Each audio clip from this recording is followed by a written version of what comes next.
Hello student, आज मैं आपको जो टॉपिक स्टार्ट कर रहा हूँ ये टॉपिक आपका है बायोटेक्नोलॉजी। ठीक है, क्या बोलेंगे इसको? जैव प्रौद्योगिकी। देखो, ये जो टर्म है बायोटेक्नोलॉजी, इसका सबसे पहले जो उपयोग किया गया वो मिस्टर कार्ल इरेकी 1970। कार्ल इरेकी जो थे, इन्होंने 1917 में बायोटेक्नोलॉजी जो शब्द है इसका उपयोग सबसे पहले किया। ठीक है, देखो, अगर हम बायोटेक्नोलॉजी की बात करें तो ये जीव विज्ञान की एक नई शाखा है और इस शाखा में मानव के उपयोग के लिए औद्योगिक स्तर पर, ठीक है, औद्योगिक स्तर पर ऐसे उत्पाद बनाए जाते हैं, ऐसे प्रोडक्ट बनाए जाते हैं जो उसके वेलफेयर में या उसके स्वास्थ्य में या उसके डिफरेंट टाइप का जो आप कह सकते हैं बेनिफिशियल पॉइंट है उसमें यूज़ होते हैं। तो ये जो ब्रांच है, इस ब्रांच में जो आप कह सकते हैं ना कि जो आपके माइक्रोब्स हैं यानी कि सूक्ष्म जीव, इनका भी यूज़ करते हैं। इसके अलावा इसमें जो जेनेटिक मटेरियल है, डीएनए, आरएनए, इनका भी यूज़ करते हैं। तो ये जो पूरी ब्रांच है, इस ब्रांच में हम लोग दो चीज़ों को लेके चलते हैं। देखो, पहली चीज़ आपकी क्या हो गई? बायो का मतलब क्या हो गया? जैव, यानी कि जिसमें जीवन है। तो एक आपकी हो गई लाइफ साइंस यानी कि जीव विज्ञान, और दूसरा टर्म क्या है? टेक्नोलॉजी। तो जो जीव विज्ञान है यानी कि लाइफ साइंस है, उसको हमने टेक्नोलॉजी यानी कि औद्योगिक प्रौद्योगिकी जो पॉइंट है उसके साथ क्या किया? संयोजित कर दिया। तो इसके संयोजन से, समझ गए, इसके संयोजन से हम आज ऐसे ऐसे उत्पाद बना रहे हैं, ऐसे ऐसे प्रोडक्ट बना रहे हैं जिनका हमारे लाइफ में बहुत ज़्यादा इम्पोर्टेंस है। समझ गए? अगर हम बायोटेक्नोलॉजी को डिफाइन करें तो देखो, इसको डिफाइन करने के लिए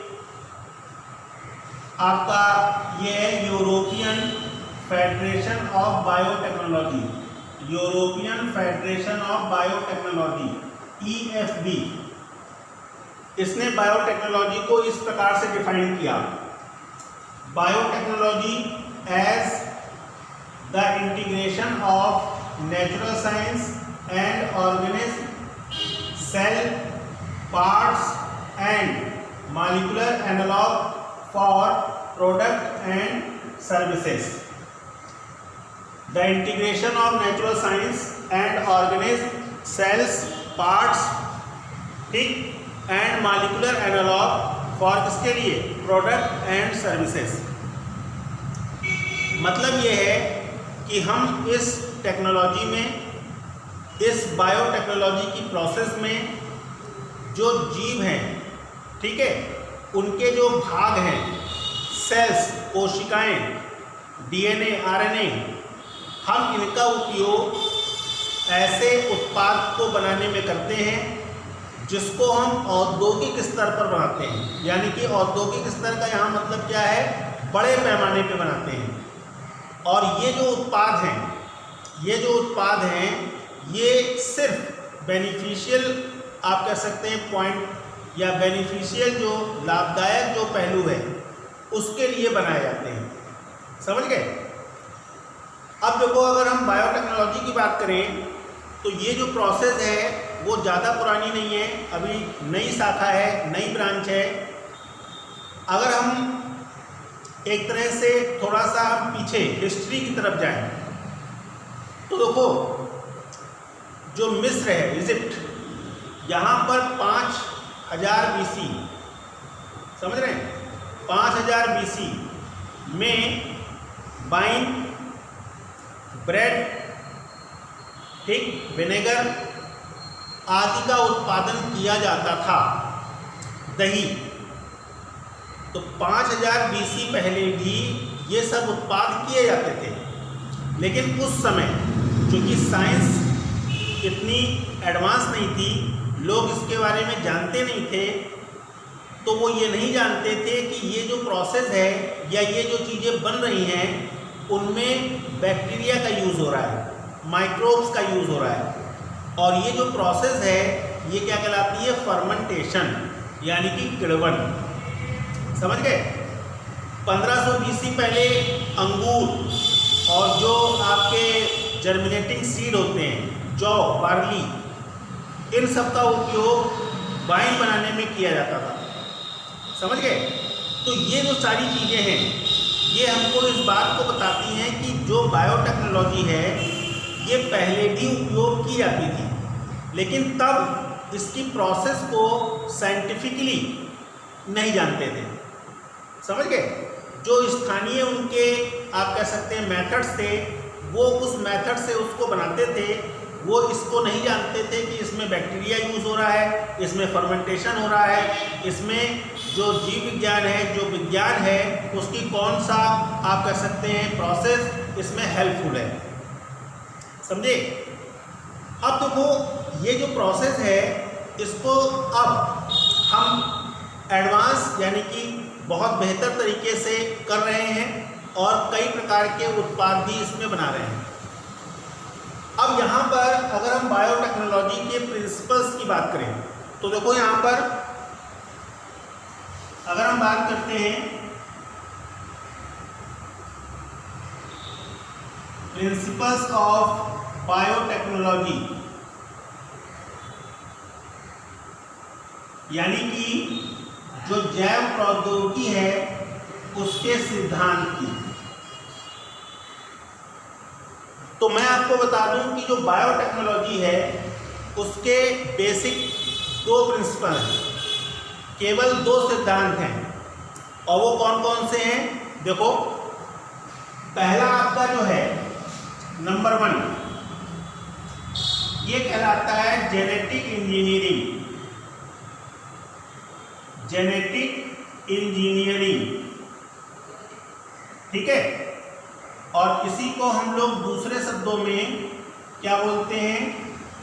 रिकॉम्बिनेंट डीएनए टेक्नोलॉजी। ये आपका पहला सिद्धांत है। इसको हम लोग हिंदी में बोलते हैं जीनी अभियांत्रिकी, जीनी अभियांत्रिकी, और या फिर बोलते हैं पुनर्संयोजन डीएनए तकनीक, पुनर्संयोजन डीएनए तकनीक, जेनेटिक इंजीनियरिंग, या इसी को बोलेंगे रिकॉम्बिनेंट डीएनए टेक्नोलॉजी। आया समझ में? देखो ये बहुत पॉपुलर ब्रांच है और इस ब्रांच में जो सबसे इम्पॉर्टेंट चीज़ है वो क्या है कि इसमें हम जो जेनेटिक मटेरियल है, अब जेनेटिक मटेरियल मेन क्या है? डीएनए। तो यहाँ पर जो डीएनए है उसमें हम फेरबदल कर देते हैं, उसकी जो सीक्वेंस है उसमें चेंजेस करते हैं, और इस चेंजेस के द्वारा जो ऑर्गेनिज्म है उसकी जो फिजिकल प्रॉपर्टीज़ हैं उनमें हम परिवर्तन करते हैं। तो ये जो प्रोसेस है, इस प्रोसेस में हम लोग जीन को चेंज करते हैं, या फिर जो हमारा डिज़ायरेबल जीन पार्ट है, कोई भी हमारा ऐसा पार्ट डीएनए में जो कि कैसा है? आवश्यक है, या हम ऐसा कह सकते हैं कि वो पार्ट उस ऐसे उत्पाद को बनाने में हेल्पफुल है जो किसके लिए इम्पोर्टेंट है? ह्यूमन के लिए। तो हम क्या करते हैं? उसको हम लोग लेबोरेटरी मेथड से क्या करते हैं? क्लोन कराते हैं, यानी कि क्लोनिंग कराते हैं, और इस क्लोनिंग में उसकी हजारों लाखों करोड़ों क्या करते हैं? कॉपीज बनाते हैं। समझ गए? तो ये पूरी जो टेक्नोलॉजी है ये आपकी रिकॉम्बिनेंट डीएनए टेक्नोलॉजी या पुनर्संयोजन डीएनए तकनीक कहलाती है। समझ गए? और इसका जो मेन या कह सकते हैं मूल जो पॉइंट है वो क्या है? इसमें डीएनए या जेनेटिक मटेरियल को चेंज करके जो फिजिकल प्रॉपर्टीज़ है, ऑर्गेनिज्म की जो फिजिकल प्रॉपर्टीज़ है उसको हम लोग क्या करते हैं, बेहतर करते हैं। समझ गए। उसके बाद देखो जो दूसरा प्रिंसिपल है वो आपका है बायोकेमिकल इंजीनियरिंग। इसको बोलते हैं जैव रसायन अभियांत्रिकी। जैव रसायन अभियांत्रिकी।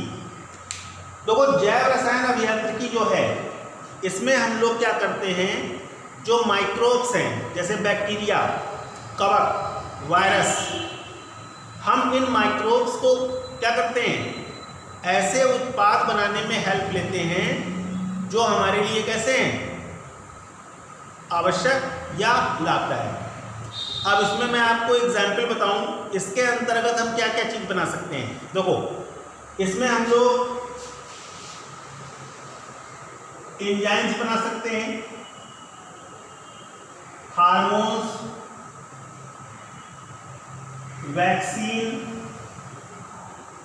ठीक, एंटीबॉडी,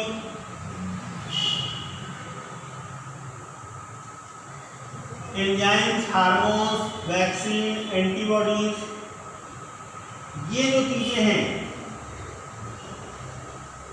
एक्सेट्रा, हम इन सब चीज़ों का जो उत्पादन है वो बायोकेमिकल इंजीनियरिंग में करते हैं। समझ गए। तो अगर हम बायोटेक्नोलॉजी की बात करेंगे तो बायोटेक्नोलॉजी के मेन दो सिद्धांत हैं, दो प्रिंसिपल हैं। पहला आपका जेनेटिक इंजीनियरिंग है जिसको जीनीय अभियांत्रिकी बोलते हैं, और दूसरा आपका बायोकेमिकल इंजीनियरिंग है, जैव रासायनिक अभियांत्रिकी। ठीक है, बात समझ में आई। जो जीनी इंजीनियरिंग है ये रिकॉम्बिनेंट डीएनए टेक्नोलॉजी यानी कि पुनर्संयोजन डीएनए तकनीक के नाम से जानी जाती है। समझ गए, क्लियर। अब अगर हम बात करते हैं सिलेबस की, तो आपके सिलेबस में रिकॉम्बिनेंट डीएनए टेक्नोलॉजी ये आपके सिलेबस में है। जो बायोकेमिकल इंजीनियरिंग है वो आपके सिलेबस में नहीं है। तो आपको यहाँ पर केवल पहला जो पॉइंट है जेनेटिक इंजीनियरिंग, इसी के बारे में आपको पढ़ना है। जेनेटिक इंजीनियरिंग में जो रिकॉम्बिनेंट टेक्नोलॉजी है उसकी प्रोसेस क्या होती है, उसका हमारे दैनिक जीवन में, हमारी लाइफ में, हमारे कह सकते हैं कि समाज में उसका क्या इफेक्ट है, उसके अनुप्रयोग क्या है। समझ गए।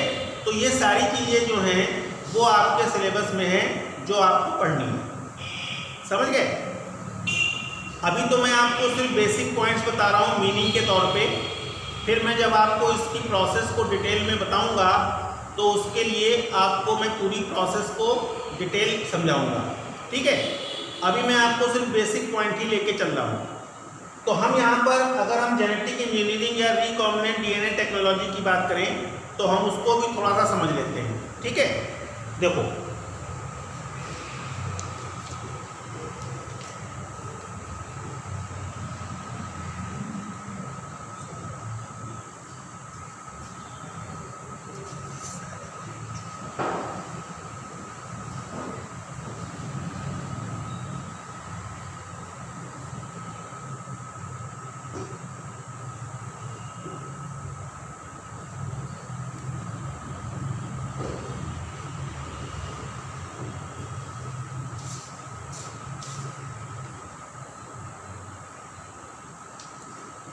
तो हम इसमें अगर बात करते हैं टूल्स ऑफ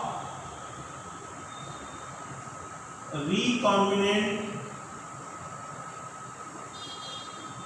डीएनए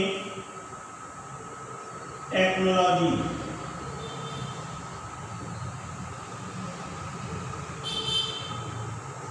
तो वो डीएनए में फेरबदल करने के लिए या डीएनए को दोबारा से पुनर्संयोजित करने के लिए हमको कुछ टूल्स की रिक्वायरमेंट होती है, कुछ औजारों की जरूरत पड़ती है।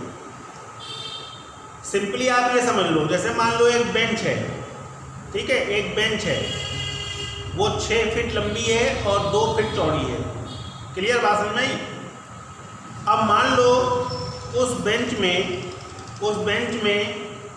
1 फीट का जो एरिया था वो क्या हुआ, किसी कारणवश जल गया, यानी कि खराब हो गया, ऐसा समझ लो।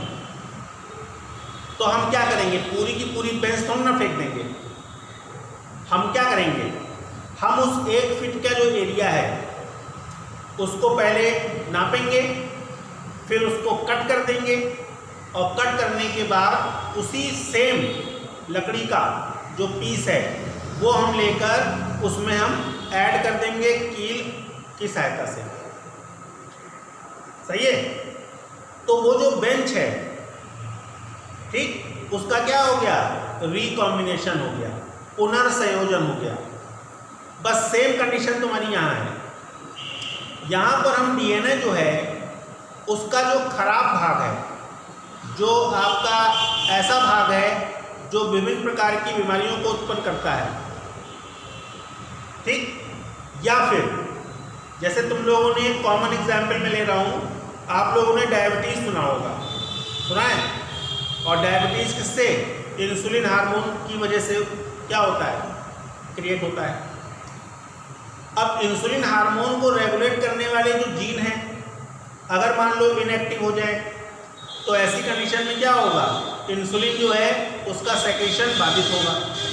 हम क्या करें, जो डीएनए का वो भाग जहाँ पर इंसुलिन को रेगुलेट करने वाले जीन थे, हम उसको क्या करें, चेंज कर दें। जो खराब वाला भाग है उसको हटा दें और उसके स्थान पर नया भाग जोड़ दें। तो ये क्या हो जाएगा, रिकॉम्बिनेशन। इसके अलावा जैसे मान लो कोई प्रोडक्ट है, जैसे मान लो कोई एंजाइम बनाना है, जैसे मान लो कोई हार्मोन्स बनाना है, जैसे मान लो वैक्सीन बनानी है, तो इन सब प्रोसेस में हम लोग क्या करते हैं, जो डीएनए का डिजायरेबल पार्ट है, डीएनए का वो भाग जो वांछनीय है, हम उसको प्रयोगशाला में लेबोरेटरी मेथड से क्या करते हैं, कॉपी करते हैं, क्लोनिंग करते हैं। तो ये सारी जो प्रोसेस है वो आपकी इसी रिकॉम्बिनेंट डीएनए टेक्नोलॉजी से रिलेटेड है। अब अगर हम टूल्स की बात करते हैं तो टूल्स में मैं आपको जनरल वे में संक्षेप में बता दे रहा हूँ। देखो इसमें कौन कौन से टूल यूज होते हैं। देखो इसमें सबसे पहला जो टूल है वो आपका आता है एंजाइम्स। और अगर हम एंजाइम्स की बात करते हैं तो इसमें कई सारे एंजाइम्स हैं जो जनरली यूज होते हैं। अब उसमें जो मेन है वो मैं आपको बता दे रहा हूँ। देखो इसमें आपके एंजाइम्स यूज होते हैं जैसे लाइसोजाइम, ठीक, जैसे लाइगेज, जैसे रेस्ट्रिक्शन इंडोन्यूक्लियेज। ये जो एंजाइम का नाम है, ये एंजाइम का नाम, ये तीनों एंजाइम के नाम आप लोग डीएनए का जो रेप्लिकेशन वाला पार्ट था और ट्रांसक्रिप्शन वाला पार्ट था उसमें आप लोग इसको पढ़ भी चुके हो, पिछले वीडियो में आप उसको देख चुके हो, ठीक है। तो ये एंजाइम जो होते हैं वो रिकॉम्बिनेंट टेक्नोलॉजी में भी यूज होते हैं, ठीक है। फिर नंबर 2 पे आपका आता है क्लोनिंग वेक्टर। और क्लोनिंग वेक्टर की अगर हम बात करें तो इसमें आपका मेनली यूज होता है प्लाज्मिड और या फिर कभी कभी बैक्टीरियोफेज डीएनए। ये जो प्लाज्मिड है ये आपको मैं बता दूं कि ये बैक्टीरिया से रिलेटेड होता है। जो प्लाज्मिड होते हैं वो बैक्टीरिया में पाए जाते हैं। आप उसको संक्षेप में ऐसे समझ लो कि प्लाज्मिड जीवाणु कोशिका में पाए जाने वाले, ठीक, पाए जाने वाले गैर आनुवंशिक पदार्थ होते हैं जो डीएनए नहीं होते हैं, डीएनए के अतिरिक्त होते हैं। बस इसमें डीएनए समान या डीएनए की तरह रेप्लिकेशन, द्विगुणन की क्षमता होती है। तो डीएनए के अतिरिक्त बैक्टीरिया में कुछ स्पेसिफिक जेनेटिक मटेरियल होते हैं जो रेप्लिकेट हो सकते हैं और उनमें जो बेस सीक्वेंस है वो डीएनए के समान होती है लेकिन वो डीएनए नहीं होते हैं। समझ गए? तो उनको हम लोग क्या बोलते हैं? प्लाज्मिड। तो ये जो प्लाज्मिड है इसका हम लोग उपयोग जो डीएनए का खंड है, जो डीएनए का डिजायरेबल सीक्वेंस है, उसको क्लोन कराने के लिए यूज करते हैं। समझ गए? उसके बाद देखो नंबर 3 आपका हो जाएगा, जो नंबर 3 पॉइंट है ये आपका हो जाएगा कॉम्पिटेंट होस्ट। देखो जो प्लाज्मिड है, जब उस प्लाज्मिड में हम डीएनए सेगमेंट को ऐड करते हैं तो ये जो एडिंग है यही आपका रिकॉम्बिनेशन है। इसी को हम लोग रिकॉम्बिनेशन कहते हैं। समझ गए? अब ये जो रिकॉम्बिनेशन है इसको हम मल्टीपल किस प्रकार से करेंगे? तो उसके लिए हमको ज़रूरत होती है किसकी? होस्ट की। और ये जो होस्ट होता है ये जनरली आपके बैक्टीरिया ही होते हैं और इसमें जनरली हम लोग यूज जो करते हैं वो करते हैं इसको इस्चेरिचिया कोलाई को। इस्चेरिचिया कोलाई इसका नाम आप लोगों ने सुना होगा। ये कॉमन बैक्टीरिया है जो जनरली लेबोरेटरी जो प्रोसेस है उसमें यूज होता है। समझे? इसके अलावा पीसीआर मैं आपको उसमें बता चुका हूँ ट्रांसक्रिप्शन की क्रिया में। ठीक, इसके अलावा जेल इलेक्ट्रोफोरेसिस ये भी मैं आपको बता चुका हूँ।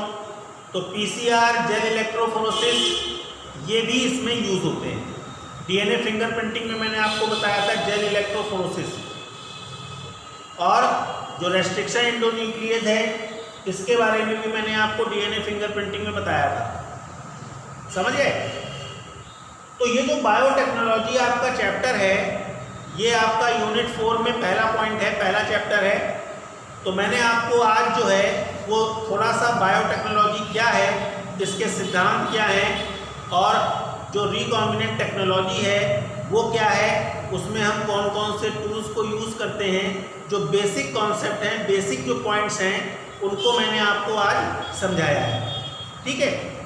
आगे के जो पॉइंट्स होंगे उसमें हम पूरी टेक्नोलॉजी की बात करेंगे, पूरी विधि की बात करेंगे और जो उसका पूरा मेथड है हम उसकी बात करेंगे।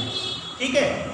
तो आज का जो वीडियो है वो एक जनरल पॉइंट्स है, इसके बेसिक पॉइंट्स हैं जिनको आपको समझ लेना है, जिससे आपको चैप्टर पढ़ने में और उसको समझने में आसानी होगी।